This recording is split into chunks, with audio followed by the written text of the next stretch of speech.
우리가 살다 보면은 때로는 어려운 일을 만날 때가 있습니다. 그 어려움이라는 것이 내가 뭐 잘못해가지고 자초한 것도 있을 수 있고 아니면 나의 실수, 나의 잘못이 별로 없음에도 불구하고 하나님의 섭리 가운데 어려움을 겪게 하실 때도 있습니다. 내가 당하는 고난이 내가 자초한 것이든지 하나님의 섭리든지 간에 어렵기는 매 한 가지입니다. 그래서 그 어려움을 당할 때에 사람들은 어떻게 반응하느냐. 우리 성도들은 특별히 그 어려움 앞에서 내가 어떻게 반응하는지 그 과정 속에서 우리 신앙 인격이 연단되는 것입니다.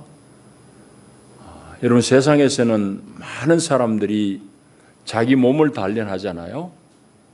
열심히 걷기도 하고 다람질하기도 하고 뭐 역기를 들기도 하고 이렇게 이제 몸을 단련하는데, 우리 신앙 인격이 단련받는 것은 하나님이 나를 만지시는 가운데서 우리가 단련받습니다.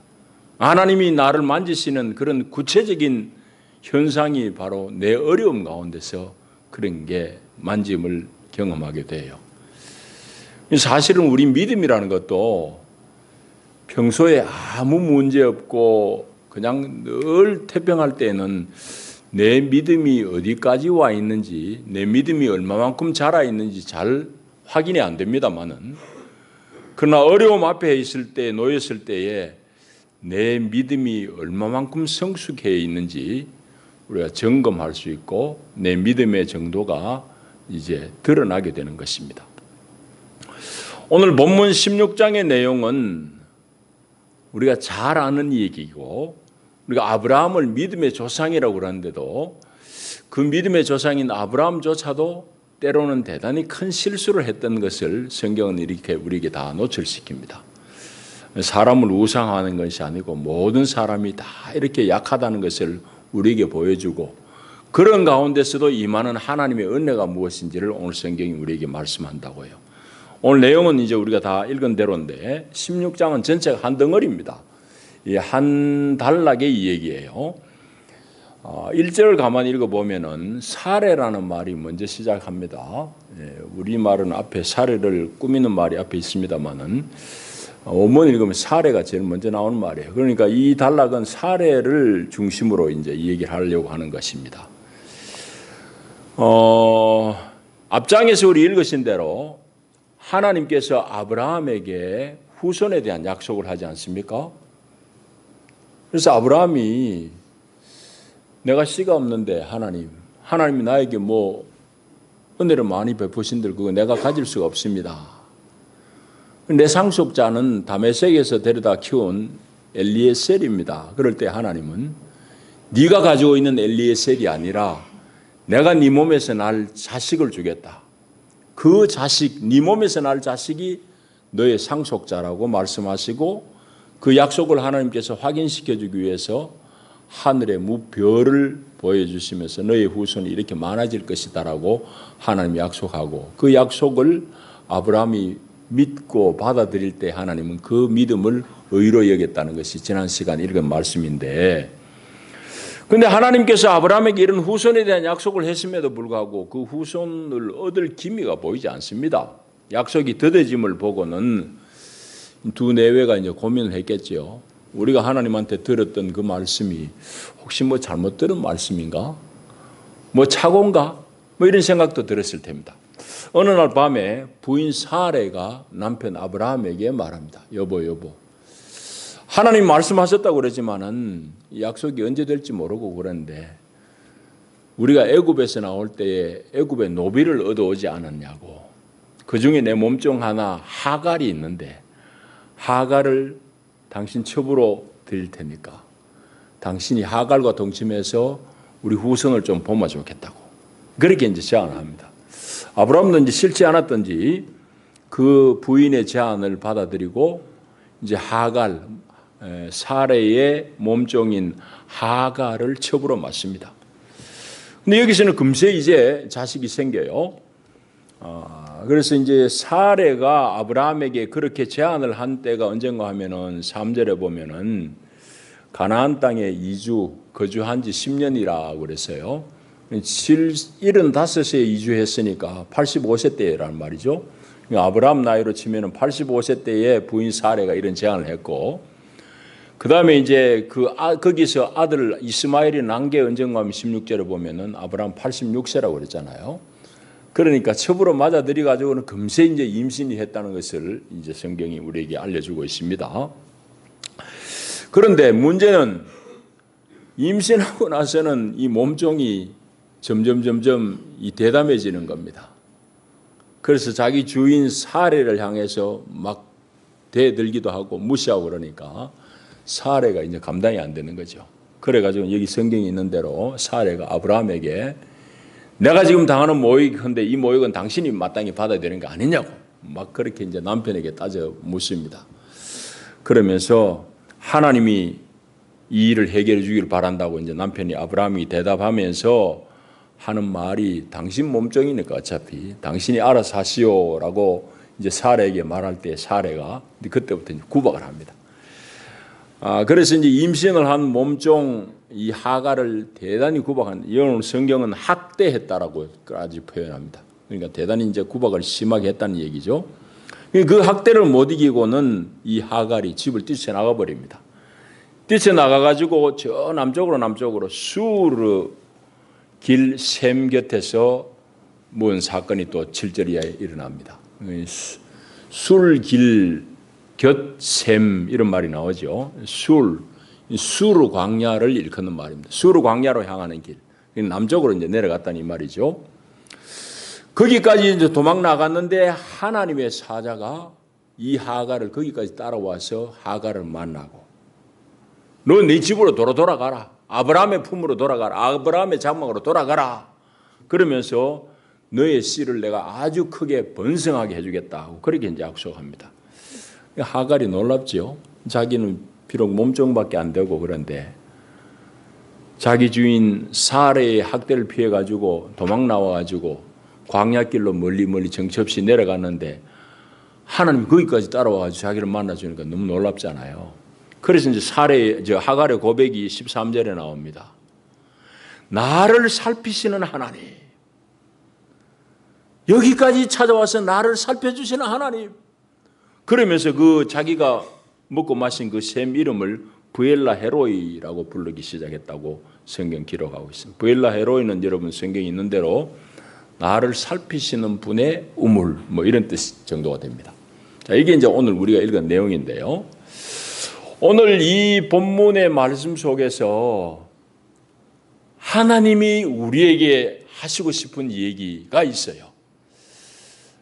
여러분에게는 두 가지 좀 말씀을 나누려고 합니다.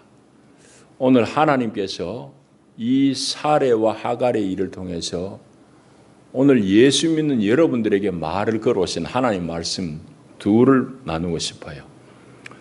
먼저는 사레하고 아브라함이 결정한 이 결정이 도대체 너희는 어떻게 생각하느냐? 아무개 집사야. 사레가 이렇게 결정했지? 남편 아브라함하고 이렇게 결정했는데 이 결정에 대해서 너는 뭐라고 생각하지? 그런 질문입니다. 여러분은 어떻습니까? 여러분이 만일 사레고 여러분이 아브라함의 입장에 있다면 여러분은 어떤 생각을 하고 어떤 결정을 했을 것 같습니까? 근데 이제 성경 전체를 우리는 읽고 있잖아요. 이제 성경 전체에서 말씀하는 바대로는 이 사레의 제안이 하나님으로부터 온 것이 아닌 건 분명히 해요. 하나님이 주신 마음이 아니라고. 그리고 또한 이것은 믿음의 행동은 아니에요. 왜? 하나님은 이 이스마엘에게서 아브라함의 후손을 보지 하나님의 그 일을 이어가겠다고 말씀하시지 않아요. 나중에는 결국은 이제 뒤에서 보겠습니다만은 이스라엘을 내보내라고 합니다. 이스마엘을 다 이제 분가시키라고 그래요. 아브라함이 끝까지 붙들고 아브라함의 대를 이을 사람은 이 이스마엘이 아니라고 지금. 그러니까 우리가 성경을 지금 다 읽고 있는 우리의 판단은 이 사레가 한 제안, 또 아브라함이 결정한 이 결정은 결코 믿음의 행동이 아니라는 걸 알 수 있습니다. 자, 그래서 우리는 이 본문 속에서 하나님이 오늘 우리에게 뭐라고 말씀하시는지 그 말씀을 들어야 되는데, 우리가 살다 보면 인간관계에 있어서도 대단히 어려운 일을 만날 때도 있고, 또는 삶의 형편 가운데서 어떻게 내가 내팽개쳐 치고 싶지만 잘 해결이 안 되는 나에게 지워진 그런 십자가가 있습니다. 그거는 이제 우리가 신앙 가운데 보면 주님께서 나에게 지워주는 그런 십자가지요. 그래서 우리가 관계 속에서든지 삶의 형편 속에서든지 우리가 주님이 나에게 지워주는 십자가를 만날 때가 있는데, 그때에 우리가 어떻게 결정하고 어떻게 행동할 것인가에 대해서 이 본문은 말을 걸어오는 거예요. 아브라함과 사례는 그런 어려움 앞에서 이 몸종과의 관계 속에서 자식을 얻으면 그 자식도 우리 호적에 올릴 수 있는, 아브라함의 후손으로 삼을 수 있는 그런 아들 아니겠나. 그러면 어차피 하나님께서 아브라함의 몸에서 날 자를 후손으로 상속자로 삼겠다고 하셨는데, 뭐 그렇게 해도 아브라함의 몸에서 날 자식이니까 뭐 하나님의 약속이 성취되는 거 아닐까? 자꾸 사람들은 그런 어려움이 있으면 자기를 합리화시킵니다. 하나님의 말씀을 자기에게 유리한 쪽으로 자꾸 해석하고 싶은 거죠. 아브라함과 사라가 이제 그렇게 결정을 하는데, 그거는 사실은 하나님의 방식, 하나님이 의도하는 바가 아니죠. 믿음이라는 것은 결국 뭐냐 하면은, 내가 지금 힘들고 어렵지만은 이 어려움 속에서 하나님께서 나에게 하라고 하시는 그 일, 하나님께서 걸어가라고 하시는 그 길을 내가 인내하면서 순복하는 것이 그게 믿음이죠. 그렇게 걸어가는 가운데서 하나님께서 내 이 문제를 해결해 주실 하나님의 때를 기다리는 게 믿음이죠. 오늘 사례는 거기에 실패합니다. 아브라함도 마찬가지고. 자기들 말하자면 머리를 굴려보니까, 뭐 어차피 아브라함의 몸에서 나는 사람을 상속자로 한다고 그랬으니까 뭐 처벌 드린들 어떻겠나, 그렇게 생각하고 이제 하갈을 첩으로 넣는 거죠. 여러분들은 어떻습니까? 이런 어려움들을 만날 때, 이런 일을 만날 때 여러분들은 어떻게 해결할 것 같습니까? 여기 지금 이 두 사람, 두 내외가 결정한 것은 기도에서 얻은 결론이 아닙니다. 아주 즉흥적으로 자기들이 생각하기에 이게 괜찮겠지 정도입니다. 우리에게도 마찬가지입니다. 우리가 살면서 어려운 일들을 만날 때, 정말 내가 이거 해결하고 싶은데 빨리 해결이 안 되는 그런 문제 앞에서 우리는 어떻게 할 것인가? 그건 우리는 그런 어려움 속에서 하나님의 마음을 얻어야죠. 하나님의 말씀을 얻어야죠. 하나님의 마음이 어디에 있는지, 이 어려움을 주시는 이 가운데서 하나님께서 내게 하시고자 하는 말씀이 무엇인지를 우리는 묵상하고 얻어내야 되죠. 그것은 기도와 말씀을 묵상하는 것 외에는 다른 길이 없습니다. 그렇게 하면서 하나님께서 나에게 주어주신 그 십자가를 지고 주님의 때를 기다리는 것, 이게 믿음의 사람의 길이죠. 오늘 본문은 우리에게 말씀해 줘요. 그래서 사례와 아브라함의 이 실수를 통해서 오늘 나는 이런 상황에서 어떤 선택을 하고 어떤 길을 걸을 것인가, 그것이 과연 믿음인가 하는 것을 다시금 우리에게 말씀하고 있습니다. 오늘 두 번째로, 오늘 이 본문 속에서 우리가 얻어야 될 공간은 하갈은 몸종이잖아요. 사례의 몸종이에요. 본래 노비로 애굽 왕이 예물로 준 사람 중에 하나입니다. 이제 12장에 보면은 아브라함이 애굽에 피신했다가 자기 부인 사례가 아주 절세 미인이에요. 그래서 목숨이 위태할 것 같으니까 사례를 자기 누이라고 속이잖아요.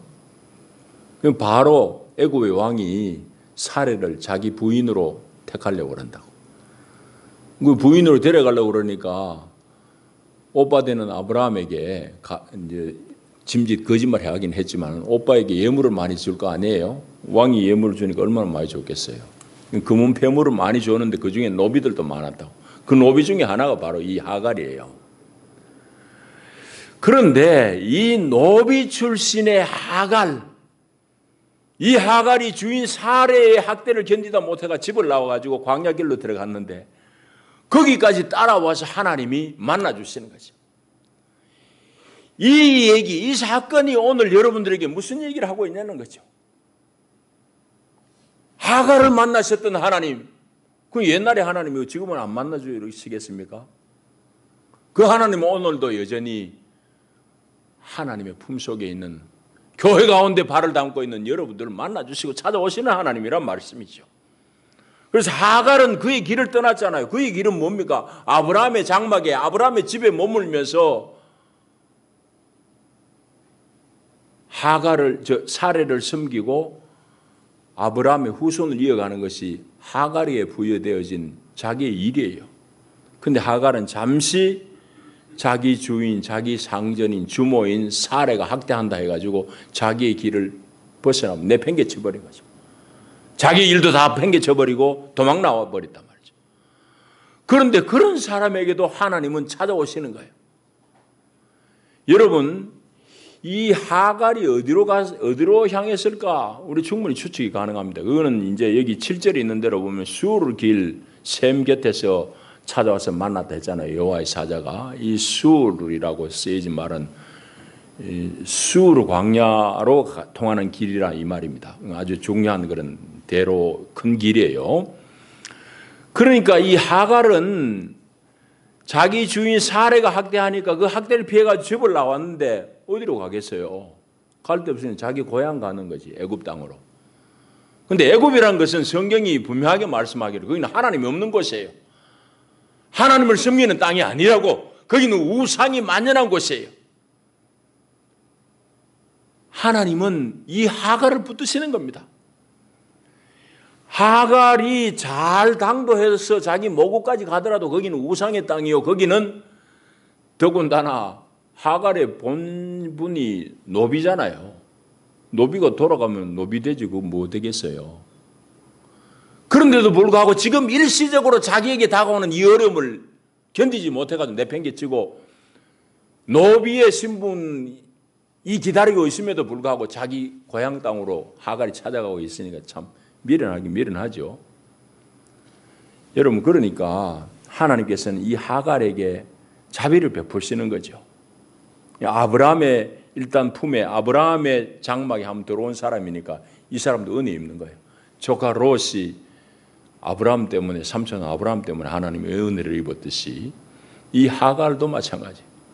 그래서 이 하갈이 광야 저 남쪽으로 내려가는데 여호와의 사자가 거기까지 찾아와서 만나주고 그를 격려하고 위로하고 내가 너와 함께 있으니 너 돌아가라.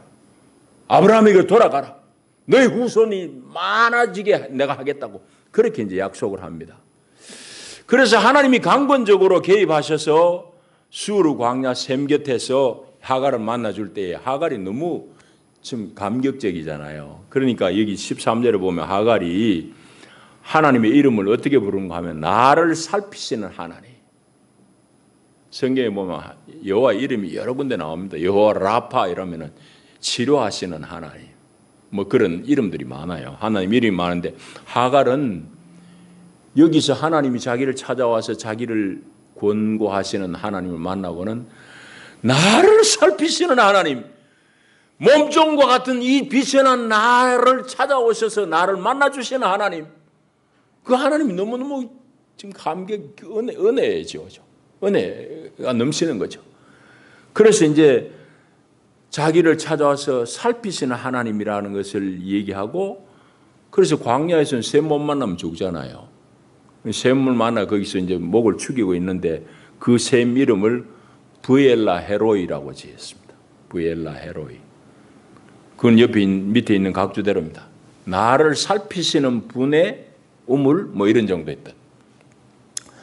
그러니까 하갈은 비록 자기가 첩이고 몸종이지만은 자기를 찾아오셔서 자기를 살피시는 하나님을 만난 거지. 여러분, 이제 우리 얘기를 해야 됩니다.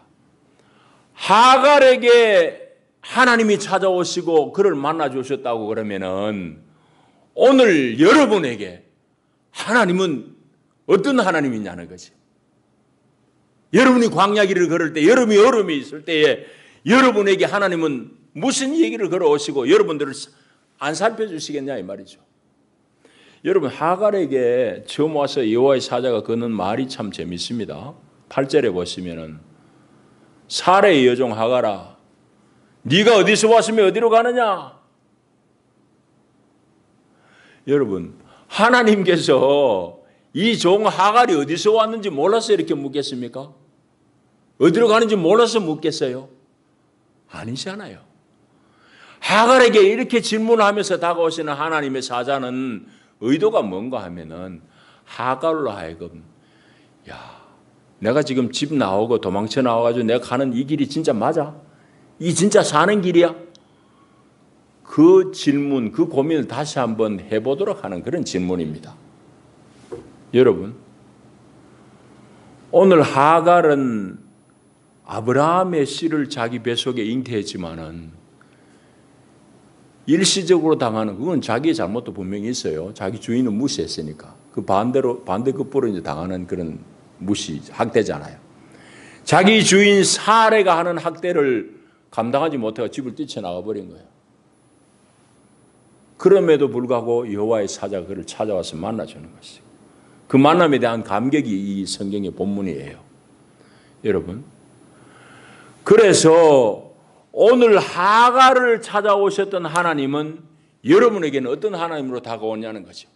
여러분의 어려움 가운데, 여러분의 그런 하나님을 거역하는 그런 행동 가운데 여러분 하나님은 어떤 하나님으로 다가오느냐는 거죠. 여러분, 하갈이 계속 갔으면은, 잘 갔으면은 노예 생활이 기다리고, 잘못되면은 광야 길에 사막 가운데 죽어버리는 거죠. 여호와의 사자가 답답한 거죠. 그 가운데서도 하나님이 계획하시는 많은 민족이 그 가운데 들어있는데 하나님께서 하갈을 찾아오시고 만나주시잖아요. 여러분, 그래서 아브라함에게 돌아가라고 권면하는 거예요. 여러분, 하갈에게 있어서 아브라함의 장막, 아브라함의 집은 어떤 의미일까요? 하갈에게 있어서 자기 주인 아브라함의 장막은 어떤 의미냐고, 어떤 가치를 가지고 있는 거냐고요. 여러분, 그건 바로 하갈을 존재하게 하는 그 존재 자체지요. 자기는 떠나면은 광야에서 죽을 수도 있고 잘 되면은 노비 생활이 기다리고 있는데 아브라함의 집에서는 그렇지 않잖아요. 아브라함의 씨를 담고 있는 사람으로 대접받잖아요. 자기 자신을 존재하게 하는 것이잖아요. 또 자기를 보호하는 것이잖아요. 그런데 일시적으로 자기가 격한 마음에 뛰쳐나왔는데 하나님 따라 나와가지고 말리는 형국이잖아요. 여러분 가운데 아브라함의 집과 같은 여러분의 교회는 여러분에게 어떤 의미로 여러분이 다가옵니까? 여러분에게 여러분이 섬기는, 세우고 나가는 이 교회는 여러분에게 어떤 의미, 어떤 가치를 가지고 있습니까? 사실은 교회는 어거스틴 말대로 우리 어머니와 같은 존재예요. 교회는 성도에게 있어서 어머니라고, 어머니. 어머니는 그냥 끝까지 그냥 살피고 먹이는 게 어머니잖아요. 교회를 여러분이 떠나서는 거기서는 뭐 길이 없어요. 하나님의 사자가 광야까지 쫓아가지고 하갈을 붙드는 이유는 바로 거기에, 우리에게 그 얘기 지금 하고 있는 거예요. 저는 어제 밤 늦게까지 이제 말씀을 준비하고 이제 나올 무렵에 인기척이 들려서 나와 보니까 우리 교인 중에 한 분이 예배당 밤 늦은 시간에 여기 예배당을 청소하고 이렇게 돌보고 있더라고요. 저는 밖에 나와서 여러분들 대단히 자랑스럽게 얘기합니다. 목사들 사회에서는. 교회는 크지 않지만은 우리 교인들이 이렇다고 내가 자랑을 좀 하는 때가 종종 있어요. 제가 이 말씀을 준비하는데 그 장면이 다가오니까 저에게는 또 은혜였지. 저 성도에게는 교회가 정말 자기 삶의 뿌리구나. 종일 밖에서 일하고 힘들고 빨리 집에 가가지고 엎어지고 싶은데 그럼에도 불구하고 자기가 가지고 있는 교회에 대한 가치가 크니까 그 늦은 밤에 여기 와가지고 예배당 닦고 앉은 거예요. 여러분 중에 누구가 특별히 그렇다는 얘기를 하고 싶은 게 아니라 여러분에게 교회는 어떤 의미로 어떤 가치로 다가오냐는 얘기죠. 여러분, 교회는 여러분들이 성도로 이 땅 가운데 존재하게 하는 존재의 근거가 됩니다. 그래서 하갈에게 여호와의 사자가 찾아와서 너 나가면 죽으니까 안 죽고 살아봤자 너의 앞길에는 노예의 생활만 기다리고 있으니까 너 지금 좀 설지만은 되돌아가 하는 거예요. 그 얘기를 좀 곱씹으면 우리에게 할 말, 이 많은 말을 걸어오고 있습니다. 여러분들도 이 교회가 참 좋은 줄은 알고 교회가 참 대단하다는 것은 알지만은 교회 가운데 내빼는 사람은 주로 무슨 이유로 내빼느냐? 사례의 학대를 못 견뎌가 내빼요. 아니면 이상한 사람 나한테 뭐 한 소리 한다고 그거 못 견뎌가지고 교회를 쫓아나간다니까? 교회 빠이빠이. 여러분 그러면은 하나님이 여러분을 보호하실 길이 없어요. 아브라함의 집은 하갈의 안식처가 됩니다. 하갈을 보호하는 울타리가 되는 거예요. 여러분에게 이 교회는 여러분 삶의 울타리가 되고 여러분 세상 가운데 넉넉히 이길 만한 존재의 기초가 되는 것이 여러분이 섬기는 교회입니다. 여러분 오늘 이 말씀 속에서 그 얘기를 또 우리에게 하나님 하고 계시는 거예요. 교회에 잘 뿌리 내리고 교회 가운데서 여러분이 하나님이 주시는 자양분들을 섭취하며 사시기를 축복합니다. 기도합니다. 하나님 은혜와 사랑이 큽니다. 오늘도 우리를 부르시고 하늘의 귀한 양식을 먹이시니 감사합니다. 하나님, 우리를 찾아오시고 우리의 형편을 다 살피시는 여호와 하나님, 감사합니다. 우리가 늘 하나님을 제대로 알아가며 하나님 앞에 감사하며 사는 주의 사람들 되게 하여 주시옵고 우리 삶의 여러 어려움과 형편 가운데서도 믿음을 잘 살피며 믿음 잃지 않고 살게 하옵소서. 예수님 이름으로 기도하옵나이다. 아멘.